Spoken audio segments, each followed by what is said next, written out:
Hello everyone, मेरा नाम निधि सेखो है। इस वीडियो में मैं सारे सैम्पल क्वेश्चन पेपर्स टर्म 2 के यानी पेंटिंग, स्कल्पचर, ग्राफिक्स, अप्लाइड के सारे क्वेश्चंस को डिस्कस करूंगी। तो टोटल मिला के 32 क्वेश्चन हैं और आपके लिए बहुत अच्छी प्रैक्टिस है। सो चैनल को सब्सक्राइब कीजिए ताकि बाकी वीडियोज़, आने वाले वीडियोज़ की भी आपको नोटिफिकेशंस मिलती रहे। सबसे पहले जनरल इंस्ट्रक्शंस जो सबके लिए कॉमन है। मैक्सिमम टाइम है 60 मिनट्स यानी 1 घंटे का पेपर है। मैक्सिमम मार्क्स हैं 15। क्वेश्चन पेपर में 6 क्वेश्चंस आएंगे और सारे क्वेश्चंस कंपलसरी हैं। क्वेश्चंस 1 से लेकर 4th तक 2 मार्क्स के हैं और एक क्वेश्चन में इंटरनल चॉइस होगा। क्वेश्चन नंबर 5 3 मार्क्स का है जिसमें फिर से इंटरनल चॉइस है और क्वेश्चन नंबर 6 4 मार्क्स का है। तो टोटल 1 घंटे में 6 क्वेश्चंस करने हैं। और इसी चीज़ का सबसे ज़्यादा ध्यान रखना है क्योंकि टर्म 1 में हमने 30 MCQs 1 घंटे में किए हैं और टर्म 2 में अब हमें 1 घंटे में 6 सब्जेक्टिव क्वेश्चन करने हैं। सो टाइम मैनेजमेंट ज़रूरी है। फर्स्ट से लेकर 4th क्वेश्चन जो 2 मार्क्स के हैं उन्हें आप आधे घंटे में ख़त्म करिए और 5th एंड 6th क्वेश्चन जो 3 और 4 मार्क्स के हैं उन्हें 25 मिनट से ज़्यादा मत दीजिए ताकि 5 मिनट फिर लास्ट के में आप रिवीजन भी कर सकें। सबसे पहला पेपर अप्लाइड आर्ट्स का है। Question number 1, man, women and tree किसकी रचना है और इस रचना का मीडियम क्या है? तो हमारे आंसर्स हैं के लक्ष्मा गौड़ और lithograph, etching on paper. Question number 2, किन्हीं 2 ग्राफिक आर्टिस्ट के नाम और उनकी कृतियों का उल्लेख कीजिए। तो इन चारों में से कोई भी 2 आप लिख सकते हैं। फर्स्ट है Devi by Jyoti Bhatt, second man, women and tree by K Laxma Goud, third children by Somnath Hore और fourth of walls by Anupam Sood. Third question में इंटरनल चॉइस है। क्वेश्चन नंबर 3, अपने कोर्स में शामिल निम्नलिखित समकालीन भारतीय आर्टिस्ट्स में से प्रत्येक द्वारा की गई पेंटिंग का टाइटल लिखें। 4 आर्टिस्ट हैं, जामिनी रॉय, MF हुसैन, अमृता शेरगिल और राजा रवि वर्मा। या दूसरी चॉइस है शिल्प यानी स्कल्पचर क्राइज अनहर्ड में प्रकट भावनाओं का उल्लेख करें और आर्टिस्ट का नाम बताएं। तो फर्स्ट के आंसर हो गए जामिनी रॉय की mother and child, MF Hussain की मदर टेरेसा, अमृता शेरगिल की हल्दी ग्राइंडर्स और राजा रवि वर्मा की Ram vanquishing the pride of the ocean. Choice में दिए दूसरे क्वेश्चन का आंसर है कि क्राइज अनहर्ड अमरनाथ सहगल द्वारा बनाया गया स्कल्पचर है। ये एक प्रतीकात्मक यानी सिंबॉलिक कृति है जिसमें एक परिवार के 3 सदस्य गहरी पीड़ा में दिखाए गए हैं। ये एब्स्ट्रैक्ट स्कल्पचर है तो तीनों आकृतियों को लंबा स्ट्रेच किया हुआ है। उनके चेहरे पीड़ा और संकट से उदास हैं। पुरुष, महिला और बच्चे के चेहरे खोखले हैं, हॉलो हैं और उनके हाथ असहाय स्थिति में आकाश की ओर उठे हुए हैं। बच्चे का राइट हैंड, दाहिना हाथ ऊपर है जबकि उसका बायां हाथ नीचे की ओर है। आदमी और बच्चा ऊपर देख रहे हैं लेकिन औरत नीचे की तरफ देख रही है। वे सभी ईश्वर से मदद मांग रहे हैं क्योंकि हमारे समाज में कोई भी उनके दुखद स्थिति को सुनने के लिए तैयार नहीं है। इस शिल्प का, स्कल्पचर का विषय अमीर और शक्तिशाली लोगों द्वारा किए गए अन्याय और शोषण को दर्शाता है जो लंबे समय से समाज के कमजोर वर्ग का शोषण कर रहे हैं, उन्हें एक्सप्लॉइट कर रहे हैं। क्वेश्चन नंबर 4, बंगाल चित्रकला शैली की प्रमुख विशेषताओं का वर्णन कीजिए। पहले 4 क्वेश्चन क्योंकि 2 मार्क्स के हैं तो इन्हें ज़्यादा स्ट्रेच करने की ज़रूरत नहीं है, 100 वर्ड्स तक इनफ रहेगा। तो पहली विशेषता है कि बंगाल के आर्टिस्ट ने ब्रिटिश पीरियड में स्वदेशी कला शैली को एक नई दिशा दी। उन्होंने भारतीयों को एक नई सांस्कृतिक चेतना देकर पारंपरिक मूल्यों यानी ट्रेडिशनल वैल्यूज और समृद्ध विरासत यानी हमारी हेरिटेज में उनका विश्वास जगाया। फिर बंगाल के आर्टिस्ट ने एक नई जापानीज वाटर कलर टेक्निक को अपनाया जो यूरोपियन ट्रांसपेरेंट वाटर कलर और इंडियन टेम्परा का कॉम्बिनेशन था। इसे वॉश टेक्निक कहते थे और यही बंगाल स्कूल की पहचान बन गया। बंगाल के चित्रकार अजंता और बाघ, मुगल और राजपूत और शिल्प शास्त्र से प्रेरित थे, उससे इंस्पायर्ड थे। और अगर बाहर के आप फॉरेन इन्फ्लुएंसेस देखें तो चाइनीज क्लॉथ पेंटिंग और जापानीज वुडकट ने भी उन्हें काफ़ी इंस्पायर किया। मेन जो विषय हैं, सब्जेक्ट हैं, वे हैं धार्मिक, सामाजिक, साहित्यिक, ऐतिहासिक घटनाएं, पक्षियों और जानवरों के चित्र और परिदृश्य यानी लैंडस्केप्स। अगली विशेषता आप दे सकते हैं colours and sense of perspective. Bengal school के कलर्स बहुत सॉफ्ट हैं और इसमें बहुत ग्लो है और वॉश टेक्निक की वजह से एक हेजी सा इफेक्ट आता है। सेंस ऑफ पर्सपेक्टिव भी है क्योंकि इन्होंने स्पेस और एटमॉस्फेयर की भावना को बहुत अच्छे से दर्शाया है। फिर बंगाल के चित्रकारों ने अजंता की जो रेखीय कोमलता, जो लीनियर ब्यूटी है, उसका रिदम, उसका लावण्य, उसकी ग्रेस को बहुत अच्छे से दर्शाया है। क्वेश्चन नंबर 5 में भी इंटरनल चॉइस है। शिवा और सती पेंटिंग की विशेषताओं का वर्णन करें या जर्नीज एंड नामक पेंटिंग में चित्रकार ने किस पीड़ा को दर्शाया है उसके बारे में बताएं। तो पहले क्वेश्चन का आंसर होगा कि शिवा और सती नंदलाल बोस की एक सुंदर पेंटिंग है और इसकी विशेषताओं में इसकी डिस्क्रिप्शन आप लिख सकते हैं। ये भगवान शिव और उनकी पत्नी सती की एक पौराणिक घटना पर आधारित है। यह विभिन्न रंगों और टोन्स में yellow, brown, violet, red colours का उपयोग करके एक ऑफसेट पेपर पर एक उल्लेखनीय चित्रण है। कलर्स में आप ये भी बता सकते हैं कि बैकग्राउंड में एक बहुत सॉफ्ट सी ब्लेंडिंग है, जैसे ब्राउन और येलो कलर के जो ऊपर स्काई बनाया है उसे नीचे पृथ्वी के साथ मिक्स करने के लिए वायलेट, ब्राउन और वाइट कलर्स को मिक्स किया है, जो बहुत अच्छे से ब्लेंड हुआ है। फिर चित्र के केंद्र में भगवान शिव और सती को प्रमुखता से उदास मनोदशा में चित्रित किया गया है। शिव असहाय रूप से सती के मुरझाए हुए चेहरे को देखते हैं और दोनों हाथ उनके फैले हुए हैं। सती अचेत अवस्था में है क्योंकि वे मृत हैं। फिर उनकी जो साड़ी है बहुत हल्के से रेडिश कलर की है और सारी ज्वेलरी को बहुत डिटेल में बनाया है आर्टिस्ट ने। शिव के सिर के पीछे हल्के पीले रंग की आभा दिखाई गई है, यानी बहुत सॉफ्ट सा ग्लो है, एक हेलो है। उनका माथा चमकीला है और उनके बाल ऊपर एक बन में बंधे हैं। उनके गले में हार है और उन्होंने एक सांप भी पहना हुआ है। भगवान शिव का धड़ यानी उनका टॉर्सो थोड़ा बड़े आकार में है और ओवरऑल पेंटिंग में एक ग्लो है और एक हेजी सा इफेक्ट है। इस पेंटिंग में नंदलाल बोस ने भगवान शिव की उदास मनोदशा को दर्शाने के लिए लाइंस का, कलर्स का और ओवरऑल ट्रीटमेंट का बहुत अच्छे से चित्रण किया है। फिफ्थ क्वेश्चन की दूसरी चॉइस में जर्नीज एंड अवनींद्रनाथ टैगोर द्वारा बनाई गई एक प्रसिद्ध पेंटिंग है। इसके थीम में विषय वस्तु में अग्रभूमि यानी फोरग्राउंड में एक लदा हुआ ऊंट है और रेगिस्तान का प्रभाव बहुत ही मिस्टिकल यानी अलौकिक तरीके से दिया गया है। पेंटिंग की रचना यानी कॉम्पोजिशन में सनसेट का सीन है यानी सूर्यास्त का सीन है जो वॉश टेक्निक में बना है और कलर्स जो यूज़ किए हैं वे रेड, ब्राउन, येलो और ऑरेंज कलर के हैं मेनली। आर्टिस्ट ने एक कमज़ोर, थका हुआ, प्यासा, भूखा ऊंट दिखाया है जो बिल्कुल लोडेड है, बिल्कुल लदा हुआ है। उसकी अधखुली आंखें उसकी पीड़ा को दिखा रही हैं और जैसे उसका पोस्चर है उससे लग रहा है जैसे उसकी जीवन की यात्रा ही समाप्त हो रही है। इस पेंटिंग में आर्टिस्ट ने मालिक द्वारा जानवरों के शोषण और अत्याचार को दिखाया है, जिसके बावजूद भी जानवर अपने मालिक के प्रति वफादार रहता है। ऊंट की इवन जो एनाटॉमिकल डिटेल्स हैं, जो ओवरऑल पोस्चर, उसकी जो प्रोपोर्शन है, उसको भी आर्टिस्ट ने बहुत अच्छे से स्टडी किया है और इस पेंटिंग में हम प्रतीकात्मक यानी सिंबॉलिक सिग्निफिकेंस भी देख सकते हैं क्योंकि हम इसे अपने समाज से भी कनेक्ट कर सकते हैं। आर्टिस्ट ने बहुत खूबसूरती से एक सोशल मैसेज भी दिया है। अप्लाइड आर्ट सैम्पल पेपर का 6th यानी लास्ट क्वेश्चन है, राधिका पेंटिंग की कॉम्पोजिशनल अरेंजमेंट पर संक्षिप्त विवरण दें। ये 150 to 200 वर्ड्स में आपको लिखना होगा क्योंकि ये 4 मार्क्स का क्वेश्चन है। तो इसके आंसर में आप अलग अलग से पॉइंट्स भी दे सकते हैं, जैसे name, artist, collection, school, time period. नहीं तो सेंटेंसेस में भी लिख सकते हैं कि राधिका MAR चुगतई यानी मोहम्मद अब्दुल रहमान चुगतई की खूबसूरत वॉश पेंटिंग्स में से एक है। ये national gallery of modern art, new Delhi यानी नगमा में है। इस पेंटिंग में एक नाजुक भारतीय महिला को दिखाया गया है जिसका चेहरा प्रोफाइल में है। सिर नीचे को है, आंखें शार्प हैं, इवन भौहें, आईब्रोज भी बहुत शार्प और पतले हैं। उसके बाल काले भूरे रंग के हैं जो पीठ तक पहुंच रहे हैं और बहुत ही रियलिस्टिकली यानी यथार्थवादी तरीके से बनाए गए हैं। उसका बायां पैर आगे की दिशा में है और वह अपने दोनों हाथों में कमल के फूल लिए हुए हैं। उसका बायां हाथ उसके चेहरे के पास है और कमल को पकड़ा हुआ है और आर्टिस्ट ने राइट हैंड वाले कमल के ऊपर एक मधुमक्खी भी दिखाई है। उसने गहरे नीले रंग का प्रिंट के साथ हल्के बैंगनी रंग का लहंगा पहना है, लाल कलर का ब्लाउज है और भूरे रंग के बॉर्डर के साथ पीले रंग की ओढ़नी है।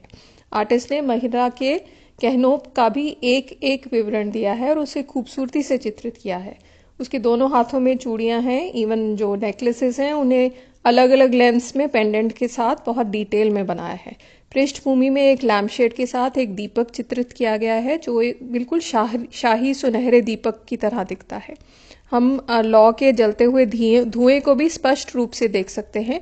दिए पर छतरी के आकार का एक छोटा सा झूमर भी है और दीपक की एक श्रृंखला फर्श पर लटकी हुई है।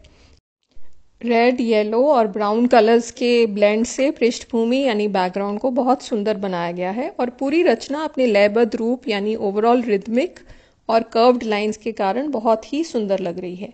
इस पेंटिंग में भी सारे बंगाल स्कूल्स की तरह एक हेजी और ग्लो वाला इफेक्ट नजर आ रहा है जो वॉश टेक्निक की एक स्पेशलिटी थी। अगला सैम्पल पेपर ग्राफिक्स का है, जिसका पहला क्वेश्चन है, आर्टिस्ट अमृता शेरगिल द्वारा अपने पाठ्यक्रम में शामिल की गई आर्टवर्क में सौंदर्य गुणों, माध्यम और तकनीक के उपयोग की व्याख्या करें। इस आर्टवर्क के संदर्भ में भारतीय कला को नई पहचान प्रदान करने में महिला आर्टिस्ट की भूमिका की भी सराहना करें। क्योंकि ये 2 मार्क्स का है तो 100 वर्ड्स बहुत है। और ग्राफिक्स के में हमें मार्क्स डिस्ट्रीब्यूशन भी सीबीएसई ने दी है।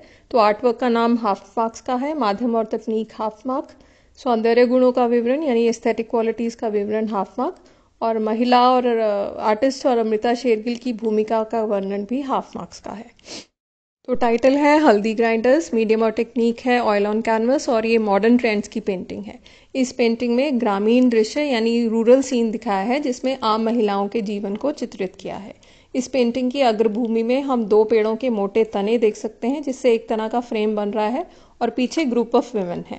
इस ग्रुप में आमने सामने बीच में 2 लेडीज हैं जो हल्दी को पीस रही हैं। उनके सामने एक छोटी लड़की बैठी है, और पीछे एक शैडो जैसी, एक सिलुएट जैसा बनाया है, जिससे हम मेकआउट कर सकते हैं कि एक औरत और है। जो महिलाओं की जो ट्रीटमेंट है उसमें बहुत सॉलिड और स्ट्रॉन्ग कलर्स हैं, और जो पेड़ों के पत्ते हैं उनमें डिटेल्स हैं, जिसमें पहाड़ी मिनिएचर्स का इन्फ्लुएंस है, जिससे काफ़ी इफेक्ट हुई थी अमृता शेरगिल जब वे इंडिया आई थी। और एक यूनिक चीज़ है कि इनके चेहरे बिल्कुल ब्लैंक हैं, उन्हें सिर्फ शेप दी है, उनके फीचर्स नहीं बनाए गए। तो अमृता शेरगिल का एब्स्ट्रैक्ट स्टाइल हम इसमें देख सकते हैं। अमृता शेरगिल बंगाल स्कूल की कंटेम्प्रेरी आर्टिस्ट हैं, उनके टाइम की है आर्टिस्ट है, लेकिन उन्होंने मॉडर्न स्टाइल को फॉलो किया जो यूरोपियन स्टाइल से काफ़ी इन्फ्लुएंस में था। तो उस टाइम पे एक नई दिशा देने में इनका एक महत्वपूर्ण रोल है, और इवन आज की डेट में भी ये महिला आर्टिस्ट में सबसे ज़्यादा हाईएस्ट सेलिंग आर्टिस्ट हैं इंडिया की। तो क्वेश्चन नंबर 2, बंगाल स्कूल पर एक संक्षिप्त नोट लिखें और अपने वर्ड्स में इसकी रंग technique, light and shade, illumination, haze या ग्लो के बारे में लिखें। फिर राधिका पेंटिंग में आर्टिस्ट द्वारा इस्तेमाल किए गए रंगों के बारे में विशेष संदर्भ बताएं, जो कलात्मक शैली का एक अनूठा और बेहतरीन उदाहरण है। तो ये 2 मार्क्स का है तो 100 वर्ड्स का है। और मार्किंग स्कीम में बंगाल स्कूल पर संक्षिप्त टिप्पणी 1 मार्क्स की है, और राधिका का विवरण भी 1 मार्क का है। ईबी हेवल एक ब्रिटिश हिस्टोरियन थे, आर्ट हिस्टोरियन, जो गवर्नमेंट आर्ट स्कूल कैलकाटा के प्रिंसिपल थे। इन्होंने अवनिंद्रनाथ टैगोर को इनकरेज किया कि हमें इंडिया के आर्ट को दिशा देने के लिए वापस रिवाइव करना ज़रूरी है, और जनता की पेंटिंग्स और मिनिएचर स्कूल्स जो अब तक ब्रिटिशर से पहले तक थे, उनको रिवाइव करके ही आर्ट को एक नई दिशा दी जा सकती है। तो इसकी वजह से फिर बंगाल स्कूल का गठन हुआ, इसका ओरिजिन हुआ, इसका डेवलपमेंट हुआ, और मेन आर्टिस्ट में अवनिंद्रनाथ टैगोर, फिर नंदलाल बोस आ गए, ए.के. हालदार आ गए, और फिर इनके स्टूडेंट्स ने आगे पूरा बंगाल स्कूल को ओवरऑल इंडिया में भी इसका प्रचार किया। फिर कलर्स और टेक्निक में वॉश टेक्निक थी, ओरिएंटल प्रभाव, मतलब सारी जो ईस्टर्न कंट्रीज़ हैं, चाइनीज़ टेक्निक्स और जापानीज़ वॉश टेक्निक को इन्होंने अपने उसमें इन्फ्लुएंस में लिया, और ब्रिटिश इफेक्ट की इन्होंने एक तरह से काफ़ी उसका खंडन किया। इस तरह से इन्होंने कला में एक रिवाइवल, एक रेनेसांस, एक पुनर्जीवन दिया। और रंग तो हम देख ही सकते हैं, जैसे ऊपर क्वेश्चन में लिखा है, इल्यूमिनेशन, हेज, ग्लो। ये कलर्स इतने सॉफ्ट और इतने अच्छे से वॉश टेक्निक में एक बहुत स्मूथली निकल के आते थे। राधिका पेंटिंग हम पहले डिस्कस कर चुके हैं, तो वो भी थोड़ा सा इसमें आंसर में लिखेंगे।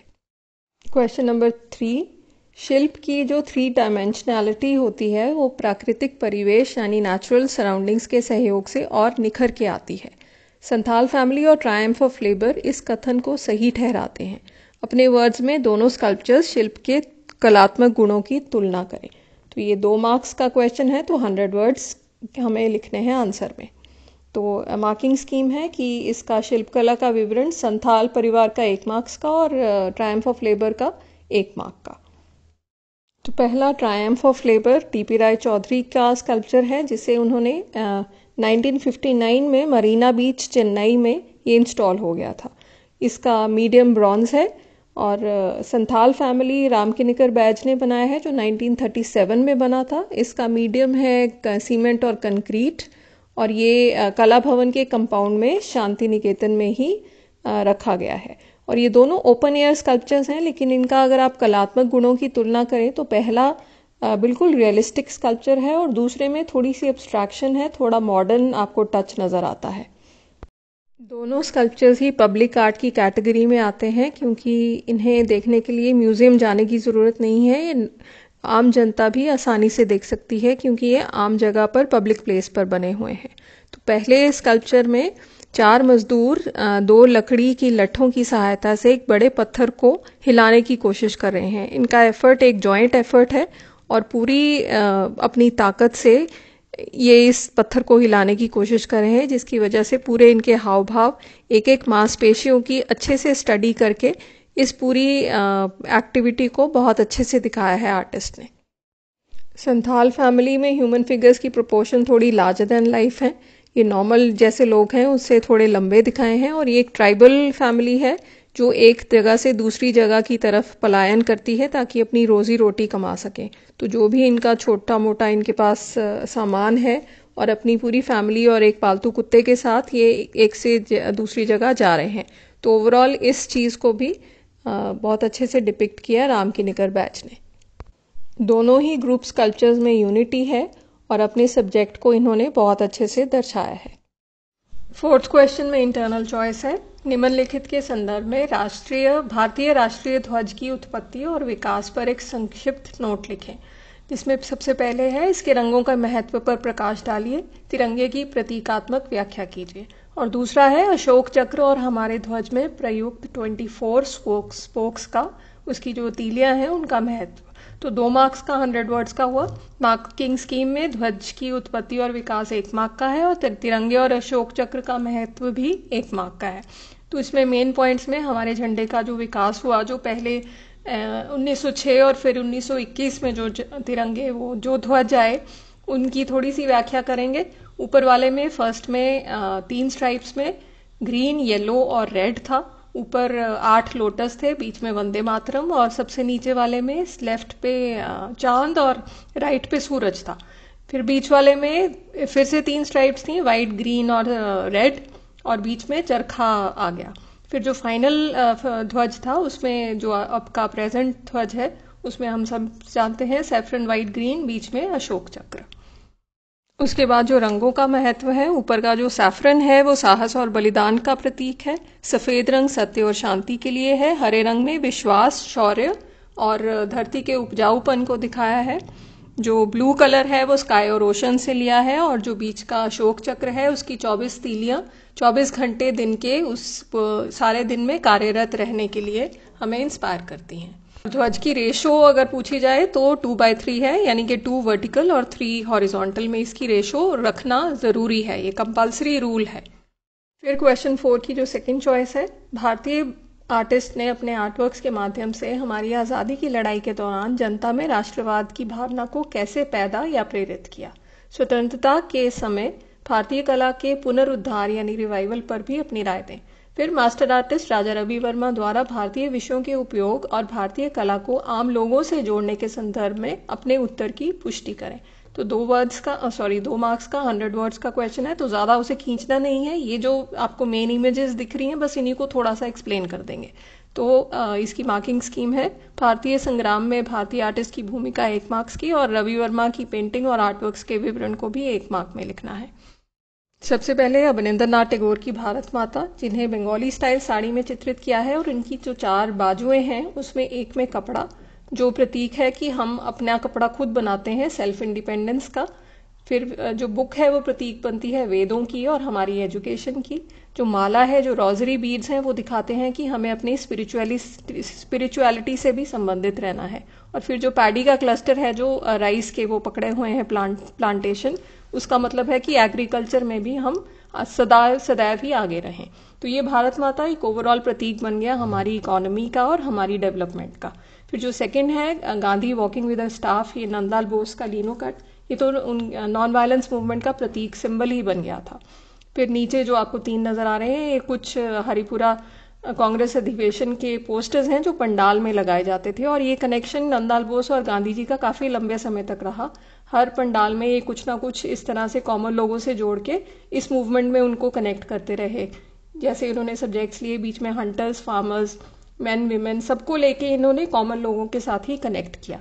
फिर राजा रवि वर्मा की पेंटिंग की तरफ आए तो इन्होंने इन पेंटिंग्स को ऑयल कलर्स में बनाया जो ब्रिटिशर्स ने इंट्रोड्यूस किए थे, लेकिन इन्होंने दोनों को अब ब्लेंड कर दिया, यानी ट्रेडिशनल थीम्स ले आए और मॉडर्न स्टाइल ले आए, और इनके फिर ओलियोग्राफ्स बना के इन्होंने बेचे बहुत सस्ते दामों पे। इसकी वजह से कैलेंडर्स के रूप में हर घर में ये पाए जाने लगे। फिर थोड़ा सा Ram vanquishing the pride of the ocean पे। भगवान श्री राम जब वरुण देव से लंका जाने के लिए रास्ता मांगते हैं लेकिन कोई प्रकट नहीं होता, तो वो गुस्से से तीर उठाते हैं, जिससे फिर वरुण देव निकल के आते हैं और उनसे क्षमा मांगते हैं। इस पूरे सीन में उनका गुस्सा, ऊपर जो लाइटनिंग, जो बिजली चमक रही है, और ओवरऑल जो टेक्सचर्स, जो तूफान है और रॉक्स हैं, सारे टेक्सचर्स को यूज़ करके पूरी अच्छी से प्रोपोर्शंस और ये जो रियलिस्टिकली उन्होंने पूरे इमेज को दिखाया है, उस पर आप थोड़ा उसका डिस्क्रिप्शन कर सकते हैं। फिर फिफ्थ क्वेश्चन की पहली चॉइस में एक थके हुए ऊंट को संध्या के धूमिल रंगों की पृष्ठभूमि में दिखाया गया है। आर्टिस्ट ने एक और प्रतीकात्मक सौंदर्य शास्त्र यानी एस्थेटिक्स को, और दूसरी ओर साहित्यिक उपमाओं की मदद से चित्र को बनाया है। ऊंट के शरीर को फाइन लाइंस और डेलिकेट टोन्स में प्रस्तुत किया गया है और इसकी भावुकता हमें पेंटिंग के अर्थ की ओर ले जाती है। तो इसका पहला पार्ट है पेंटिंग और आर्टिस्ट के नाम की पहचान करें। दूसरा, आपके विचार में आर्टिस्ट इस आर्टवर्क में रंगीन टोन्स के माध्यम से सहानुभूति पैदा करने में कहाँ तक सफल है। और तीसरा, संक्षेप में बताएं कि आपको इस विशेष आर्टवर्क में क्या पसंद है। तो 150 वर्ड्स का आंसर हमें लिखना है। तो ये हम पहले डिस्कस कर चुके हैं। पेंटिंग और आर्टिस्ट का नाम 1 मार्क का, रंग, टोन और भावनाओं का जो औचित्य है वो 1 मार्क का, और आर्टवर्क की पसंद के करने के गुण और कारण को भी 1 मार्क में लिखें। तो मेन अवनिंद्रनाथ टैगोर हो गए, और आर्टिस्ट जर्नी, पेंटिंग का नाम जर्नीज एंड है। अपने विचार में रंगीन टोन्स, ये सब हम पहले डिस्कस कर चुके हैं, तो उसी को थोड़ा सा आप मोल्ड करके लिख सकते हैं। फिफ्थ क्वेश्चन की सेकंड चॉइस, शिशु धारण करने वाली स्त्री का गर्भ प्रिंट मेकर द्वारा पवित्र और दिव्य स्थान दिखाया गया है। कुंडलिनी और नर्वस सिस्टम को माथे पर लाल बिंदु के साथ प्रवाह में, फ्लो में दर्शाया गया है, जो इस प्रिंट की शोभा को बढ़ाता है। तो पहला पार्ट, प्रिंट मेकर और ग्राफिक प्रिंट के नाम की पहचान करें। इस प्रिंट में बनी लाल बिंदी का क्या महत्व है। कुछ सौंदर्य गुणों की पहचान करें जिनकी आप इस ग्राफिक प्रिंट में प्रशंसा करते हैं। तो 150 वर्ड्स तक का हमें लिखना है, जिसकी मार्किंग स्कीम है प्रिंट मेकर और ग्राफिक प्रिंट का नाम 1 मार्क का, रंगों की संरचना, कॉम्पोजिशन, व्यवस्था और महत्व 1 मार्क का, आर्टवर्क के सौंदर्य गुणों की एस्थेटिकली एनालिसिस की विवरण की को भी 1 मार्क में लिखना है। तो मेन पॉइंट्स ये हुए कि सबसे पहले ये देवी प्रिंट है ज्योति भट्ट का, और जिसे इन्होंने एचिंग से बनाया है। तो इस प्रिंट में ज्योति भट्ट ने नारी को देवी की शक्ति के रूप में दिखाया है, और इसमें कुंडलिनी योगा के चक्रों के हिसाब से और फोक मोटिव्स को कंबाइन करके इसको ओवरऑल कंपोज किया है। कुंडलिनी हमारे मूलाधार चक्र में होती है, और जब ये उजागर होती है तो सिर के चक्र से इसका निकास होता है। और ये जो लाल बिंदी है, ये प्रेम, उर्वरता यानी फर्टिलिटी, शक्ति और सौभाग्य का प्रतीक है। लाल बिंदु मानव शरीर में ऊर्जा बनाए रखता है और एकाग्रता यानी फोकस को भी नियंत्रित यानी कंट्रोल करता है। और सौंदर्य गुणों में आप लिख सकते हैं कि फेस की जो आंखें हैं वो दुर्गा आइडल यानी दुर्गा की जो मूर्ति होती है उससे इंस्पायर होकर बनाई है, और जगह जगह फोक मोटिव्स को, काफ़ी सारे फोक डिज़ाइंस को यूज़ करके ओवरऑल स्टाइलाइज करके इस प्रिंट को बनाया है ज्योति भट्ट ने। ग्राफिक सैंपल पेपर का लास्ट क्वेश्चन, 6th क्वेश्चन है, प्रिंट निर्माता अपने ग्राफिक प्रिंट के माध्यम से अपनी भावनाओं को व्यक्त करने में कहाँ तक सफल है। नीचे दिए गए मापदंडों पर अपने पाठ्यक्रम में शामिल ग्राफिक प्रिंट ऑफ वॉल्स के बारे में विस्तार से बताते हुए अपनी बात को उचित ठहराएं। तो इसमें लिखना है प्रिंट मेकर का नाम, मीडियम एंड टेक्निक, कॉम्पोजिशन, विषय वस्तु, कलात्मक गुण यानी आर्टिस्टिक क्वालिटीज। तो ये 200 वर्ड्स तक बनेगा। इसकी मार्किंग स्कीम में प्रिंट मेकर और टेक्निक का नाम 1 मार्क का, कॉम्पोजिशन व्यवस्था 1 मार्क की, विषय वस्तु 1 मार्क का, और भावनाओं और कलात्मक गुणों का विवरण भी 1 मार्क का है। तो मेन पॉइंट्स ये हुए कि ये प्रिंट मेकर का नाम अनुपम सूद है, मीडियम एंड टेक्निक एचिंग और लिथोग्राफ जो इन्होंने जिंक प्लेट पे किया है, और कॉम्पोजिशन में आप देख सकते हैं लेफ्ट साइड पर एक औरत बैठी है जो मैली कुचैली साड़ी में है, और उसका फेस बिल्कुल डार्क दिखाया है, फेस के कोई फीचर्स नहीं है, बिल्कुल हॉलो है। पीछे जो दीवार है उसमें बच्चों द्वारा बनाई गई ड्राइंग्स जैसी आकृतियां हैं, शायद जो उनकी चाइल्डहुड मेमोरीज, उनकी बचपन की यादों को से प्रेरित होकर बनाई। आगे एक आदमी के पैर, टांगे और पैर दिखाए गए हैं। तो ओवरऑल इसमें जो भावनाएं व्यक्त होती हैं, महिलाओं में जो अभाव या उनका शोषण है उसको चित्रित किया है। उसमें एक खालीपन या लोनलीनेस की जैसी चीज़ दिखाई है। पॉवर्टी से भी थोड़ा सा आप रिलेट कर सकते हैं। तो जो भावनाएं आपको इसमें फील हो रही हैं वो सब आप लिख सकते हैं। और ओवरऑल अगर देखें तो इस कॉम्पोजिशन में एक फोटोग्राफिक इफेक्ट है और बहुत ही एब्स्ट्रैक्ट तरीके से इसे बहुत खूबसूरती से अनुपम सूद ने एक फीमेल स्टडी, एक फेमिनिन सब्जेक्ट लेके इसको बनाया है।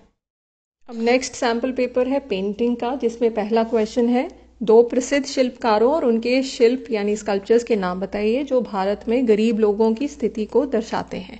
इसकी मार्किंग स्कीम में शिल्पकारों के नाम हाफ मार्क ईच यानी 1 मार्क टोटल, और आर्टवर्क के नाम भी हाफ मार्क ईच यानी 1 मार्क टोटल। तो इन तीनों में से आप कोई भी लिख सकते हैं। पहला है triumph of labour by DP Roy Chowdhury, दूसरा संथाल फैमिली बाय रामकिनिकर बैज, और third cries unheard by Amarnath Sehgal. तो दूसरा क्वेश्चन, अपने पाठ्यक्रम से दो ग्राफिक प्रिंट्स के नाम बताइए जो मानव आकृतियों पर आधारित हैं। इन प्रिंट्स को बनाने के लिए उपयोग में लाई जाने वाली विधि और सामग्री के बारे में भी लिखें। तो प्रिंट्स के नाम हाफ मार्क ईच यानी 1 मार्क टोटल, विधि और सामग्री का नाम भी हाफ मार्क ईच यानी 1 मार्क टोटल। तो आप चारों में से कोई भी दो लिख सकते हैं। चिल्ड्रन बाय सोमनाथ थोरे जो एचिंग और एक्वाटेंट है, of walls by Anupam Sood जो etching made from zinc plate है और प्रिंट ऑन पेपर है। फिर man woman and tree by Laxma Goud, this is also etching print on paper, और देवी बाय ज्योति भट्ट भी एचिंग प्रिंट ऑन पेपर है। तो सारे जो प्रिंट्स होते हैं वो एचिंग से ही बनाए जाते हैं, तो ये कॉमन है। बाकी थोड़ा सा मीडियम कोई जिंक प्लेट है या कोई एक्वाटेंट है, ये आपको याद करना है। क्वेश्चन नंबर 3 थोड़ा लंबा है तो ध्यान से सुनिए। भारत में लोक पुनर्जागरण यानी फोक रेनेसांस के जनक कौन थे, जिन्होंने लोक कारीगरों यानी क्राफ्ट्समैन से लाइन की एक्सप्रेसिव पावर सीखने के लिए बंगाल के ग्रामीण इलाकों की यात्रा की, ताकि वे आधुनिक भारतीय कला को नया दृष्टिकोण व नई पहचान दे सकें। अपने पाठ्यक्रम से आर्टिस्ट और उनकी आर्टवर्क के बारे में बताइए। कला के कम से कम 4 तत्वों के आधार पर उसका वर्णन करें।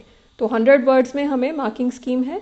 आर्टिस्ट का नाम हाफ मार्क, आर्टवर्क का नाम हाफ मार्क और विवरण 1 मार्क का। तो मेन जो आप लिख सकते हैं पॉइंट्स, आर्टिस्ट का नाम है जामिनी रॉय, आर्टवर्क का नाम है मदर एंड चाइल्ड, और विवरण मेन है जो टेम्परा ऑन पेपर है, और स्टाइल बंगाल स्कूल है। तो कला के जो मेन तत्व आप 4 बता सकते हैं, point, line, form, colour, texture, tone, space, ये सब आप इसमें से जो आपको सूट करता है आप लिख सकते हैं। तो सबसे पहले लाइन्स क्योंकि फोक आर्ट से इंस्पायर्ड है तो लाइन थोड़ी मोटी है और वेल डिफाइंड है। अगर आप ध्यान से देखें तो आउटलाइन ब्लैक है और उसके अंदर थोड़ी सी ब्राउन कलर की आउटलाइन भी, 2 आउटलाइंस की हैं, तो इससे थोड़ी सी 3 डायमेंशनैलिटी भी आ रही है। अगर हम शेप या फॉर्म की तरफ जाएं तो बहुत सिंपल है। मदर एंड चाइल्ड को बहुत ज़्यादा मेन फॉर्म बना के ही उसको डिफाइन कर दिया है। कलर्स देखें तो फ्लैट हैं, तो कलर्स में आप लगा लीजिए येलो ऑकर, रेडिश ब्राउन या ब्राउनिश रेड कहेंगे, वाइट और ग्रीन का उपयोग ज़्यादा है। तो कम से कम कलर्स में ही पूरी की पूरी इन्होंने कॉम्पोजिशन की है। टोन्स कलर्स की ज़्यादा यूज़ नहीं की क्योंकि कलर्स फ्लैट हैं। और स्पेसिंग में मदर एंड चाइल्ड को पे ही इन्होंने फोकस किया है, और पीछे जो उन्होंने स्पेस, जो एम्प्टी स्पेस थी उसमें फोक मोटिव्स को बना के इन्होंने जगह को भरा है। क्वेश्चन नंबर 4 में इंटरनल चॉइस है, जिसमें पहला है, राजा रवि वर्मा ने अकादमिक रियलिज्म यानी अकादमिक यथार्थवाद की शैली में महारत हासिल की और रामायण और महाभारत जैसे लोकप्रिय महाकाव्यों के दृश्यों को चित्रित किया। महाकाव्यों पर चित्र इतने लोकप्रिय हुए कि उनमें से कई को ओलियोग्राफ के रूप में कॉपी किया गया और बाजार में बेचा गया।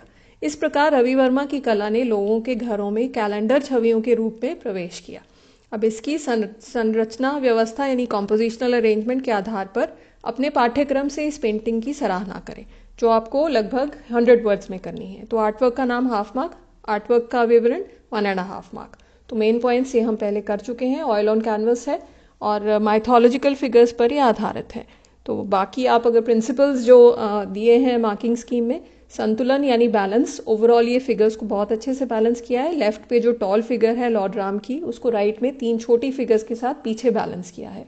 ओवरऑल टेक्सचर्स को भी बहुत अच्छे से बैलेंस किया है। ऊपर लाइटनिंग में जो वाइट आ रहा है, फिर नीचे वो कपड़ों से होकर वेव से आके फिर वो मतलब वाइट में एक अच्छे से उन्होंने एक मूवमेंट दी है, उसमें भी बैलेंस दिया है। फिर प्रभुत्व, लॉर्ड राम, श्री राम के ही इमेज में प्रभुत्व है, उसी पे हमारा मेन ध्यान जाता है। पैटर्न बनता है वेव्स का, क्योंकि वो बार बार रिपीट हो रही हैं वाइट कलर में। वैरायटी भी है क्योंकि टेक्सचर्स बहुत तरीके के हैं। स्किन है, पीछे क्लाउड्स हैं, लाइटनिंग है, वेव्स हैं, रॉक्स हैं, तो बहुत सारी वैरायटी है उन टेक्सचर्स की। और ओवरऑल इस पेंटिंग में एकता है, सामंजस्य है, एक यूनिटी है, क्योंकि इसमें एक सेंस ऑफ कंप्लीशन है। हमें कहीं कुछ भी ऐसे नहीं लग रहा कि कुछ मिसिंग है। तो ओवरऑल जब कंप्लीटनेस आती है तो उसे हम एक यूनिटी वाली कॉम्पोजिशन बोलते हैं। फिर फोर्थ क्वेश्चन का दूसरा पार्ट, हमारे भारतीय राष्ट्रीय ध्वज का वर्णन करें, इसके प्रतीकों के विशेष संदर्भ में इसके रंगों के महत्व की व्याख्या करें, अशोक चक्र और उसकी 24 स्पोक्स यानी तीलियों का महत्व, जो आपको लगभग 100 वर्ड्स में देना है। तो रंगों का विवरण और महत्व 1 मार्क का, अशोक चक्र और उसका अर्थ भी 1 मार्क का। ये हम पहले कर चुके हैं, तो वही इसको दोबारा रिपीट नहीं करेंगे। क्वेश्चन नंबर 5 में भी चॉइस है। इस पेंटिंग में चित्र के केंद्र में 3 महिलाओं को चित्रित किया गया है। पीले, सफ़ेद और लाल रंग की साड़ियां पहने महिलाओं को पेड़ों और प्रकृति की बैकग्राउंड में रखा गया है। पेड़ के पीछे आराम के मूड में बैठी एक महिला का गहरा ब्लैक एंड ब्राउन चित्रण भी दर्शकों का ध्यान खींचता है। तो ये केस स्टडी टाइप क्वेश्चन है, जिसमें आपको ये 3 क्वेश्चंस का आंसर देना है। आर्टिस्ट को पहचाने और उसका नाम दें, चित्र और उसमें दर्शाए गए मसाले का नाम बताइए, और थर्ड, क्या ग्रामीण महिलाओं की विशाल शक्ति विषय वस्तु में परिलक्षित होती है यानी एक्सप्रेस होती है। पेंटिंग की अपने कलात्मक दृष्टिकोण से व्याख्या करें। 150 वर्ड्स तक आपको ये लिखना है, जिसमें पेंटिंग का नाम हल्दी ग्राइंडर्स हाफ मार्क, आर्टिस्ट का नाम अमृता शेरगिल हाफ मार्क, दर्शाए गए मसाले का नाम हल्दी, और विषय वस्तु 2 मार्क्स के हैं। तो विषय वस्तु ये बहुत ही कॉमन रूटीन थीम है जो महिलाओं की रोजमर्रा की दिनचर्या के बारे में किया है, और ये सेमी एब्स्ट्रैक्ट है क्योंकि पेड़ बहुत अच्छे डिटेल में बनाए हैं, और जो विमेन की फॉर्म्स हैं उनको एब्स्ट्रैक्ट में बहुत फ्लैट कलर्स और नॉर्मल बिना फेस बनाए हॉलो फेसेस के साथ उसको बनाया है। तो पहले हम ये डिस्कस कर सकते हैं, तो ये आप आसानी से लिख सकते हैं। 5th क्वेश्चन की दूसरी चॉइस है, पेंटिंग में एक चेहरा विहीन महिला आकृति यानी फेसलेस आकृति दिखाई दे रही है, जो नीले रंग के बॉर्डर वाली सफ़ेद साड़ी पहने हुए है। वह एक बीमार व्यक्ति को अपने गोद में लिए हुए हैं। इस महिला में माँ जैसी उदारता और महानता है, और उसकी गोद में लेटा आदमी कमज़ोर और असहाय है। तो केस स्टडी टाइप क्वेश्चन है, तो इसमें 3 क्वेश्चंस आपने आंसर करने हैं। पेंटिंग को पहचाने और आर्टिस्ट का नाम बताएं। आर्टिस्ट द्वारा इस पेंटिंग में किन भावनाओं को प्रकट किया गया है। आपकी समझ के अनुसार केंद्रीय महिला आकृति कौन हो सकती है। संक्षेप में इस पेंटिंग के कुछ सौंदर्य गुणों की सराहना करें। तो 150 वर्ड्स तक 3 मार्क्स का क्वेश्चन है। पेंटिंग और आर्टिस्ट का नाम 1 मार्क, प्रकट भावनाओं का नाम हाफ मार्क, केंद्रीय महिला आकृति का नाम हाफ मार्क, और सौंदर्य गुणों की पहचान भी 1 मार्क्स का है। तो पेंटिंग है मदर टेरेसा, आर्टिस्ट है MF हुसैन, जो ऑयल ऑन कैनवस है यानी कैनवस पर तेलीय रंग। जो केंद्रीय महिला की आकृति है वो मदर टेरेसा है, हाफ मार्क का है ये भी। और जो भावनाएं प्रकट हो रही हैं उसमें आप लिख सकते हैं करुणा, सहानुभूति, देखभाल यानी केयरिंग एटीट्यूड, समता यानी इक्वालिटी, साहस, करेज और विल पावर, जो ऐसे काम करने के लिए बहुत ज़्यादा चाहिए। पेंटिंग के सौंदर्य गुणों में आप पूरी कॉम्पोजिशन डिस्क्राइब कर सकते हैं कि ये एक हॉरिजॉन्टल पेंटिंग है जिसे 3 भागों में बांटा गया है, 2 पिलर्स जैसी लाइंस के साथ। तो बीच में जो सेंट्रल फिगर है मदर टेरेसा की, उन्होंने अपनी गोद में एक बीमार व्यक्ति को पकड़ा है। उनके पीछे भी एक सिर है, और लेफ्ट साइड पे जो फिगर है उन्होंने एक शिशु को पकड़ा है, और राइट साइड पे एक लड़की घुटनों पर बैठी है। तो सारी की ये जो मदर टेरेसा जैसी जो फिगर्स हैं वो सारी फेसलेस हैं, क्योंकि आर्टिस्ट भावनाओं पर ज़्यादा फोकस करना चाहते थे, उन्हें चेहरा नहीं देना चाहते थे। तो एक जो हाथ दिख रहा है वो फियर नॉट फिगर, जिसे हम अभय मुद्रा कहते हैं, वैसा बनाया है, जिसमें वो सांत्वना दे रहे हैं कि ईश्वर सब ठीक करेगा। तो इस पेंटिंग की जो कॉम्पोजिशन है उसको मोज़ेक लाइक भी कहा जाता है, कोलाज लाइक भी कहा जाता है, और इस पोस्चर को माइकलएंजेलो की पीटा के साथ कंपेयर किया जाता है।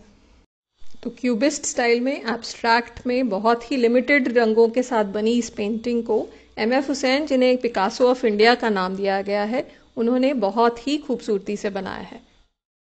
पेंटिंग सैंपल पेपर का लास्ट यानी 6th क्वेश्चन है, निम्नलिखित के आधार पर बंगाल कला स्टाइल स्कूल पर एक निबंध लिखिए, जिसमें पहला उत्पत्ति और विकास, फिर कलात्मक विशेषताएं, थर्ड कला में भारतीय पुनरुत्थान यानी रेनेसांस रिवाइवल को बढ़ावा देने के लिए भारतीय विषयों का उपयोग, अपने पसंदीदा आर्टिस्ट के नाम बताएं और उनके आर्टवर्क्स का वर्णन करें। तो ये ऐसे आपको अप्रॉक्सीमेट लगभग 200 वर्ड्स में देना है। तो पहला उत्पत्ति और विकास यानी ओरिजिन एंड डेवलपमेंट 1 मार्क, कलात्मक विशेषताएं 1 मार्क, फिर कला में भारतीय पुनरुत्थान को बढ़ावा देने के लिए भारतीय विषयों का उपयोग 1 मार्क, अपने पसंदीदा आर्टिस्ट के नाम बताएं और उनके आर्टवर्क का वर्णन करें, ये भी 1 मार्क का है। ये हम पहले कर चुके हैं। तो मेन चीज़ें, E.B. हैवल और अवनिंदर नाथ टैगोर की जो कॉम्बिनेशन ने जो काम किया उसके बारे में लिखें। फिर अजंता का प्रभाव, इवन मिनिएचर्स का प्रभाव, पेंटिंग में उनके जो एस्थेटिक्स उन्होंने यूज़ किए हैं उसके बारे में। फिर Indian society of oriental art के बारे में बताइए। वॉश टेक्निक, भारतीय विषयों का उपयोग, उनके सब्जेक्ट मैटर्स क्या थे, और आर्टिस्ट ये जो हैं अवनिंदर नाथ टैगोर, नंदलाल बोस, M.A.R. चुगतई या राम गोपाल विजयवर्गीय, इनकी किसी भी पेंटिंग के बारे में आप थोड़ा थोड़ा बता सकते हैं। चौथा सैम्पल पेपर स्कल्पचर का है। फर्स्ट क्वेश्चन हम पहले कर चुके हैं तो मैं सिर्फ रीड कर देती हूँ। हमारे वर्तमान भारतीय राष्ट्रीय ध्वज के बारे में विस्तार से बताएं। इसके डिजाइन, आकार, तिरंगे और इसके प्रतीकात्मक महत्व के बारे में विस्तार से बताएं। साथ ही हमारे ध्वज में प्रयुक्त अशोक चक्र और उसकी 24 तीलियों के महत्व पर प्रकाश डालें। सेकंड क्वेश्चन भी पहले आ चुका है। प्रसिद्ध शिल्पकला क्राइज अनहर्ड पर एक संक्षिप्त टिप्पणी लिखिए और अपने वर्ड्स में इसके शिल्पकार का नाम, माध्यम और टेक्निक, चित्रित भावनाओं के बारे में समझाइए। उस संदेश को भी पहचानें जिसे शिल्पकार इस शिल्पकला के माध्यम से पहुंचाना चाहता है। क्वेश्चन नंबर 3 भी मैं फिर से रीड करती हूँ। अपने पाठ्यक्रम में जाने माने प्रिंट मेकर अनुपम सूद द्वारा दिए गए ग्राफिक प्रिंट जो समाज में महिलाओं द्वारा सामना किए जाने वाली सामाजिक बुराइयों और समस्याओं को दर्शाता है, उस पर अपने विचार लिखें। चौथे प्रश्न में इंटरनल चॉइस है तो उसका पहला, बंगाल स्कूल के आर्टिस्ट्स ने अपनी पेंटिंग में दर्द, पीड़ा, असहायता और दुख की भावनाओं को दर्शाया है जो कि नई रंग टेक्निक के माध्यम से बहुत ही कलात्मक तरीके से चित्रित है।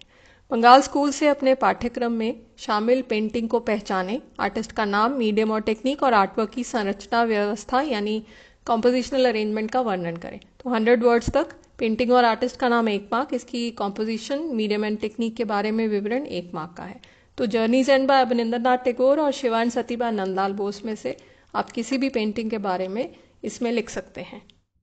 चौथे प्रश्न का दूसरी चॉइस, प्रसिद्ध शिल्पकार PV जानकी राम ने 2 आयामी और 3 आयामी यानी 2 डायमेंशनल और 3 डायमेंशनल आकृतियों के स्कल्पचर्स बनाने के लिए विभिन्न मटेरियल या चीज़ों का उपयोग किया और अपनी महारत से रचनात्मक दुनिया को एक नई दिशा दी।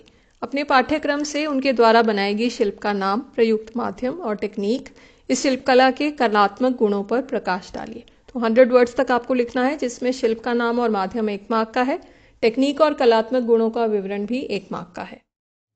इस स्कल्पचर के मीडियम और टेक्निक में आप लिख सकते हैं ऑक्सीडाइज्ड कॉपर, टिन, वायर्स और मेटल प्लेट्स का यूज़ करके इसे बनाया है। और टेक्निक में सबसे पहले आती है वेल्डिंग जो हम सब जानते हैं, फिर एप्लीके जिसमें पैचवर्क किया जाता है, और फिर रेपूसे जिसमें मेटल शीट्स को पीछे से ठोक के या उनको दबा के उसमें उभार दिया जाता है या गुलाई दी जाती है। इस स्कल्पचर को अगर आप पारंपरिक स्कल्पचर्स से कंपेयर करें तो ये उनके हिसाब से काफ़ी एब्स्ट्रैक्ट में है। इस स्कल्पचर में 6 बाजुएं हैं जिसमें आगे दो बाजुओं में वीणा पकड़ी है, फिर पीछे लोटस है, शंख है, चक्र है और गदा है। इन्होंने अपना पूरा पोस्चर एक ही पैर पर बैलेंस किया है और टांगे त्रिकोण के रूप में बनी हुई हैं। फिर इनका जो फेस है उसमें काफ़ी फ्लैट प्लेन्स हैं और छोटे छोटे पैचवर्क में हमें फोक आर्ट इन्फ्लुएंस भी नज़र आता है और इसमें सदर्न इन्फ्लुएंस भी है इस ओवरऑल स्कल्पचर में। 5वें प्रश्न में इंटरनल चॉइस है जिसका पहला है, यह स्कल्पचर आदिवासी परिवार का रूपांकन है जो वित्तीय संसाधनों की कमी और बुनियादी आवश्यकता के कारण अपने मूल स्थान से पलायन करने के लिए मजबूर हैं। वे पालतू जानवर के साथ सिर्फ ज़रूरी सामान ही अपने साथ ले जा रहे हैं। शिल्पकला बनावट में खुरदरी है और उनके जीवन की कठिनाइयों को दर्शाती है। जिसमें इस केस स्टडी बेस्ड क्वेश्चन में आपको 3 क्वेश्चंस को आंसर करना है। पहला, शिल्पकला और उसके शिल्पकार का नाम पहचानें। फिर आपके विचार से आर्टिस्ट इस आर्टवर्क में मानवीय रूपों के प्रयोग द्वारा सहानुभूति पैदा करने में कहाँ तक सफल है। और तीसरा, संक्षेप में बताएं कि आपको यह विशेष शिल्प क्यों पसंद है। तो 150 वर्ड्स तक आपने इन तीनों को आंसर करना है जिसमें शिल्प यानी संथाल फैमिली और शिल्पकार यानी राम किनीकर बैज 1 मार्क का है, मानव रूप और भावनाओं का औचित्य 1 मार्क का है और आर्टवर्क को पसंद करने के गुण और कारण भी 1 मार्क का है। ये हम पहले कर चुके हैं तो आप इजीली इसको आंसर कर सकते हैं। 5वें प्रश्न की दूसरी चॉइस भी हम कर चुके हैं तो मैं सिर्फ रीड कर देती हूँ। इस आर्टवर्क में दैवीय शक्ति और क्रोध के चरम को दर्शाया गया है। समुद्र की प्रचंड तेज लहरें चक्रवाती हवाओं का वातावरण बनाती हैं। मानव रूपों के फड़फड़ाते कपड़े और बिजली को भी अच्छी तरह से चित्रित किया गया है। पेंटिंग के आर्टिस्ट और नाम की पहचान करें। इस आकृति के माध्यम से दर्शाए गए मुख्य चरित्र और मुख्य भावनाओं को पहचानें।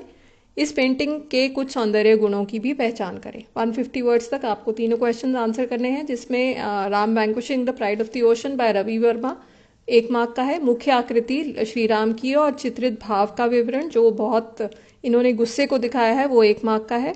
और आर्टवर्क में सौंदर्य गुणों का विवरण भी 1 मार्क का है। 6th क्वेश्चन भी सिर्फ रीड करने की ही ज़रूरत है। आप अपने पाठ्यक्रम से डीपी रॉय चौधरी द्वारा बनाई गई शिल्पकला की क्या कलात्मक सराहना कर सकते हैं? निम्नलिखित पर एक विस्तृत निबंध लिखें। शिल्प का नाम, माध्यम और टेक्निक, संरचना व्यवस्था यानी कॉम्पोजिशनल अरेंजमेंट और शिल्पकार द्वारा प्रस्तुत विषय वस्तु और संदेश।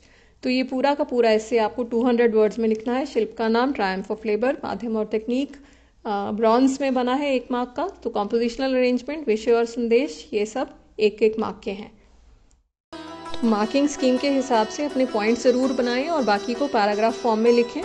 Hindi medium students, I hope आपको ये एफर्ट पसंद आया होगा। So thank you very much, best wishes to you and good bye.